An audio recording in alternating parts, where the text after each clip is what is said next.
Pochválený bude Ježiš Kristus. Tak ďakujem veľmi pekne za pozvanie, za toto krásne spoločenstvo v tento večer. Normálne, keď som čítal dnes tú knihu Skutky apoštolov, 2. kapitolu, ktorá začína práve tými slovami, ktoré boli aj na plagáte a kde sa hovorí, že keď prišiel deň Turíc, boli všetci na tom istom mieste. Tu sa náhle strhol húkot z neba, ako keď sa ženie prudký vietor. A keď vás to tak od začiatku počúvam, ako chválite Pána a snažíte sa nachádzať v ňom tú silu, snažíte sa mu ďakovať, chváliť ho za všetko v vašom živote a prosiť, tak mi to príde skutočne ako znova zopakovaný tento deň Turíc aj po 2000 rokoch a on sa deje stále, on sa nedeje iba na 50. deň po Veľkej noci, ktorý máme dnes, ale Turíce sú stále tam, kde sa Boží duch vylieva na ľudí.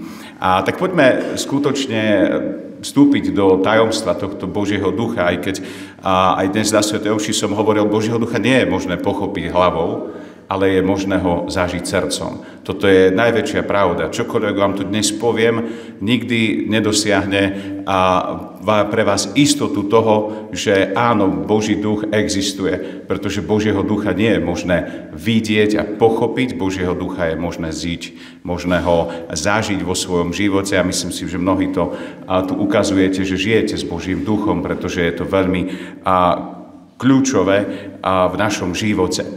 A trošičku by som vás preniesol teraz do inej krajiny, ktorú ja milujem a 2 roky nenavštevujem a znova vás pozývam a preniesť sa so mnou do krajiny Izraela, do krajiny zasľúbenej, pretože Židia rovnako ako vy dnes oslavujú.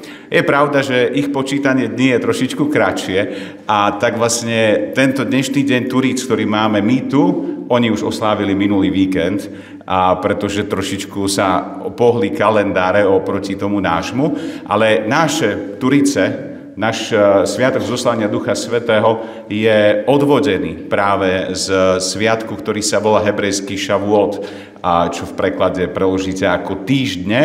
A tento sviatok sa slávi 6. Sívana, je to židovský mesiac, a je to mesiac, ktorý nastáva po Nisane a 14. Nisan, vy viete určite, že je to deň, kedy sa slávila Pascha, kedy bol Pánov prechod a kedy Boh vyslobodzuje izraelský národ zo zajatia a pozýva ich do zasľúbenej zeme. A nielen ich, ale on pozýva do zasľúbenej zeme každého jedného z nás.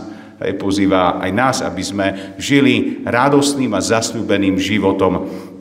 A preto pochopiť sviatok zoslania Ducha Svätého je skutočne vedieť načrieť do tej studnice Božieho slova Starého zákona, kde Izrael dostáva príkaz. V knihe Levitikus 23. kapitole môžete čítať, že Boh prikazuje Izraelitom, aby slávili 49 dní, 7 týždňov, čiže 7x7 dní a čas očisťovania, aby potom na 50. deň po Pasche oslávili prvotiny z Božích darov. To je príkaz a viete, tohto roku je jubilejný rok a ono sa to opakuje, či už nie sme Židia, teraz sme kresťania, ale opakujeme to znova a znova, lebo po 49 rokoch aj cirkev stále pozýva človeka, aby oslávil 50. rok odpustenia, 50. rok jubilejný, zmierenia. My sme ich potom už trošičku stiahli tie roky, lebo sa nám ťažko čaká 50 rokov, tak teraz už aj každých 25 rokov slávime jubilejné roky, ale odvodené je to práve z týchto 50 rokov, 50 dní putovania Izraela púšťou, pretože Židia po 50 dňoch, odkedy ich Boh vyslobodil z Egypta, a odkedy sa snažili odhadzovať ten omer, ktorý, viete, museli zbierať, aby z neho mohli vyrábať tie cehly na stavbu miest, Pitom tak sa očisťovali, aby zabudli na to otroctvo, aby zabudli na to, že sú utláčaným národom a aby do seba dokázali vniesť tú identitu človeka slobodného. Človeka, ktorý vie, že Boh je jeho otcom, že Boh je jeho dobrý otec, ktorý ho miluje, odpúšťa, požehnáva a že človek sa nestáva otrokom ani ľudí a že človek sa nestáva ani otrokom Boha. My sa stávame Božími deťmi. V Duchu Svetom, ako hovorí svätý apoštol Pavol, sme Božími deťmi a vieme, kým sme. A práve tento sviatok, Šavuot, Židia slávia a na 50. deň putovania púšťou a Mojžiš vystúpi na vrch Sinaj a tam dostáva to, čo mu my hovoríme desatoro. A tabule zákona, dostáva Tóru, zákon, dostáva zmysel života, zmysel cesty. Hej, pretože dostáva túto cestu, že keď pôjdeš po tejto ceste, dosiahneš zasľúbenú zem, dosiahneš nebo pre Izrael tu na zemi, potom neskôr pre kresťanov úplne iné prisľúbenie.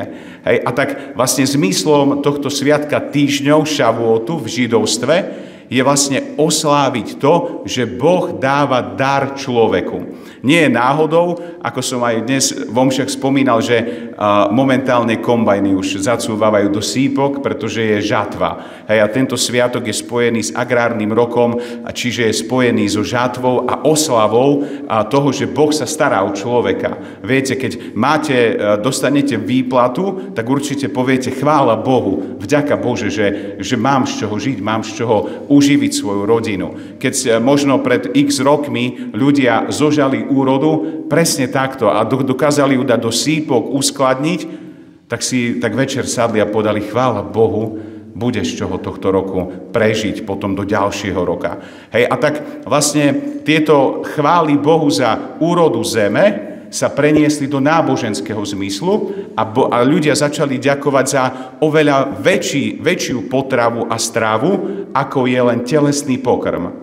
A začali ďakovať za potravu a stravu, ktorou bol zákon, Tóra, ktorý im dával smer života a ktorý sítil ich život, ktorý im hovoril toto rob a tamto nerob. A potom prichádza do tejto oslavy prichádza kresťanstvo, kedy my na 50. deň po zmrtvých staní už neslávime ako Židia dar Tóry, zákona, ale ešte o level vyššie. My slávime dar slobody a zodpovednosti. My slávime dar Ducha Svätého. Svätý apoštol Pavol hovorí, že my už nežijeme pod zákonom, pod Tórou. My žijeme v Duchu Svätom. Pretože v Duchu Svätom človek vo svojom vnútri a vo svojom svedomí vie, že toto je dobré a toto je zlé. Vie, že Boh ho vedie nejakým smerom, aby naplnil jeho cieľ, jeho poslanie. A jeden veľmi krásny cieľ a poslanie, ktorý sme aj my tu dnes prišli osláviť, je veľký dar Ducha Svätého. A tým je jednota.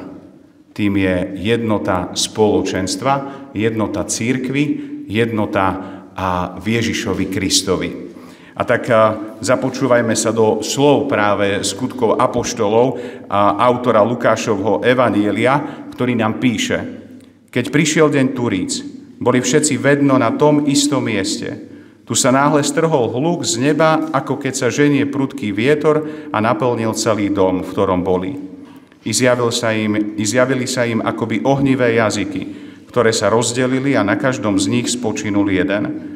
Všetkých naplnil Duch Svätý a začali hovoriť inými jazykmi, ako im Duch dával hovoriť. V Jeruzaleme boli Židia, nábožní ľudia zo všetkých národov, čo sú pod nebom. Keď sa teda strhol tento hukot, mnoho sa ich zbehlo a boli zmetení, lebo každý ich počul hovoriť svojím jazykom. Počuli sme Božie slovo. Počuli ste, boli tam, boli rôzni a všetci ich počuli hovoriť rovnakým jazykom. Aj vy všetci ste rôzni. A hoci všetci viete po slovensky, a myslím, že je tu aj iný jazyk, ktorým sa Boh prihovára. Aj týmto spoločenstvám, každému jednému z vás, pretože každý z vás je originál a každý z vás si tu doniesol svoj život. Svoj životný príbeh, svoje trápenia, svoje úzkosti, svoje problémy, svoje chvály, svoju rodinu, manžela, manželku, deti. Doniesli ste si možno svoje dlhy, exekúcie, doniesli ste si možno svoje neprávosti, hriechy. Každý z vás je iný. A každému z vás Boh dokáže hovoriť zrozumiteľne, pretože toto je jazyk lásky. Toto je jazyk, ktorý používa Boh.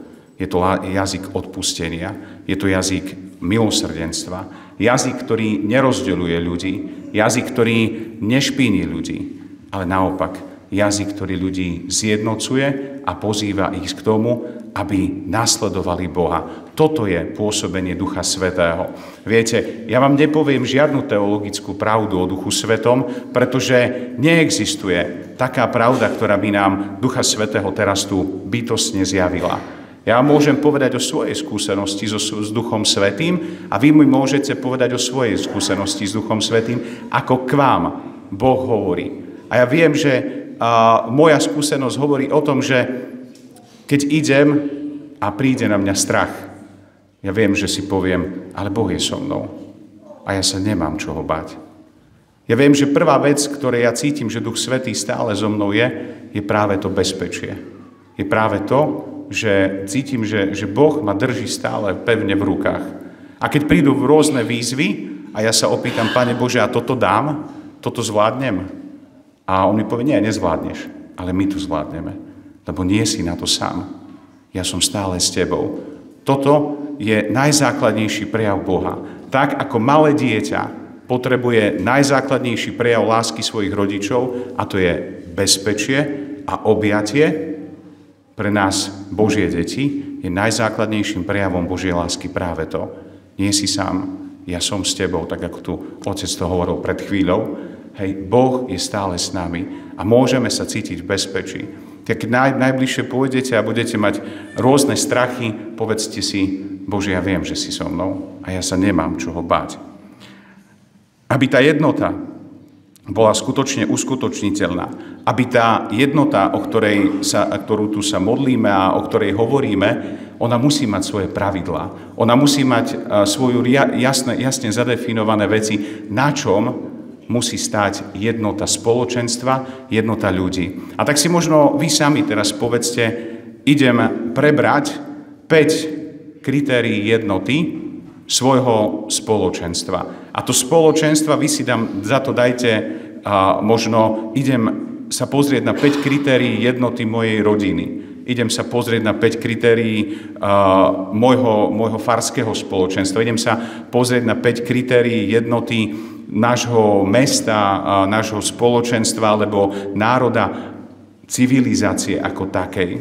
Prvá vec, jednota je viera v konkrétnu osobu. A to je Boh. Jednota spočíva v tom, že všetci vieme, koho nasledujeme. Že všetci vieme, kto nás spasil. Vy všetci ste tu práve preto zjednotení, hoci ste možno z iných spoločenstiev, z iných rôznych možno denominácií kresťanských, ste tu možno aj ľudia, ktorí iným spôsobom vyznávajú a chvália Krista, čo je veľmi dobre, pretože rôznorodosť je veľmi krásna, k tomu prídeme, ale jedno nás spája. Spája nás, okrem toho, že nádej a láska, jak sa spievalo v detskej pesničke, tak nás spája Ježiš Kristus. Nás všetkých spája to, že on stál z mŕtvych a každého z nás vykúpil a my všetci sme v neho uverili. Preto sme tu. A tak toto je základ. To je normálne ako ten kameň, tá skala, o ktorej Ježiš hovorí, postav svoj život na skalu. Ja viem, komu som uveril. A každý z vás môže povedať tomu druhému, ja rovnako verím v Ježiša Krista, ako v neho veríš ty. Na tom je založená jednota. Ďalej, jednota sa potrebuje prežívať v láske. Bez lásky neexistuje jednota. Ale viete, čo je láska? Láska je schopnosť dať svoj život tomu druhému. Svätý apoštol Ján hovorí, podľa toho poznajú všetci, že ste moji učeníci, ak budete mať lásku jedni k druhým. Si predstavte, že vaše svedectvo kresťanstva nespočíva na tom, že zoberiete v nedeľu deti do kostola. Vaše svedectvo kresťanstva nespočíva na tom, že nosíte krížik na krku, ruženec na ruke alebo v ruke. Vaše svedectvo kresťanstva nespočíva v zápise v matrike. Vaše svedectvo z kresťanstva spočíva na láske. Jedni k druhým. Vy môžete byť každú nedeľu v kostole, minule som to hovoril jednému spoločenstvu, že ja mám takú osobnú skúsenosť. Jedna moja kamoška, keď sme mali 18 rokov, vyrastali sme na sídlisku v Prešove a mi hovorí, vieš, Peťo, ja sa nikdy nevydám. Chvála Bohu, dnes má tiež 40 niečo a má konečne priateľa. Trvalo to, ale dobre verím, že to dôjde aj k svadbe, pretože ona bola odhodlaná nevydať sa. A ja hovorím, že Lúci, prečo? A ona hovorí, vieš, keď ja pozerám na tých mojich rodičov, to nie je o čo stať. Hej. Tí rodičia, ja som ich poznal, oni chodili každý deň do kostola ku nám na sídlisko. Každý deň tam stáli, ale prišli z kostola a každý deň doma bolo peklo. Z toho svätého priestoru sa preniesli do pekla a to peklo si vytvárali oni dvaja navzájom. Hej? Pretože nechceli pochopiť to, že láska nie je o tom ja, ale láska je o tom my. Láska je o tom nie, čo ja chcem, ale čo je pre nás dobré. Hej? A tak vlastne svedectvom kresťanstva, chvála Bohu, ona neodpadla od viery, ale svedectvom kresťanstva je láska. To, keď ja chcem ukázať, že je dôležité ísť za Ježišom, znamená ukázať, že ja viem odpustiť, že ja viem pomôcť, že ja viem poradiť, že ja viem sa skloniť k tomu druhému človeku a že viem dať svoj život pre ňoho, dať život za ňoho, tak ako Kristus dal život za nás. Čiže druhým bodom jednoty je stále život v láske, aj život svedectva, pretože Boh je láska, on žije v tom spoločenstve jednoty práve v láske a to je Duch Svätý. Tretí bod, ktorý môžeme tak si sami overiť v tom našom kráčaní za jednotou, či sme ľudia, ktorí, ako podľa svätého apoštola Jána hovorí, posväť ich pravdou, tvoje slovo je pravda. Či sme ľudia pravdy. Pretože my milujeme polopravdy, my milujeme pololží, my milujeme lži a zakrývame ich za spôsob, ako nechcem tomu druhému ublížiť. Nechcem toho druhého pohoršiť. Ale viete, radšej ukážte pravdivú tvár svojho života a tí ľudia vás budú súcitne milovať, ako by ste ich mali klamať alebo polopravde hovoriť a tí ľudia vám nebudú nikdy dôverovať. Ježiš hovorí, že pravda vás vyslobodí. A pravda nie je v zmysle, ja mám pravdu, ale ja žijem v pravde. Pretože keď sa postavím do pozície, ja mám pravdu, zotročím ľudí okolo seba. Pretože ja mám pravdu a tak budete robiť. Ani Ježiš nehovorí, že má pravdu. Ježiš hovorí, že je pravdou. On je pravda. Žije v pravde. Hej, a pozývaj nás, aby sme žili v pravde. A to je veľmi dôležité. Ja keď chcem žiť jednotu, ja potrebujem dať seba samého takého, aký som. Aj so svojimi slabosťami, aj so svojimi nedostatkami.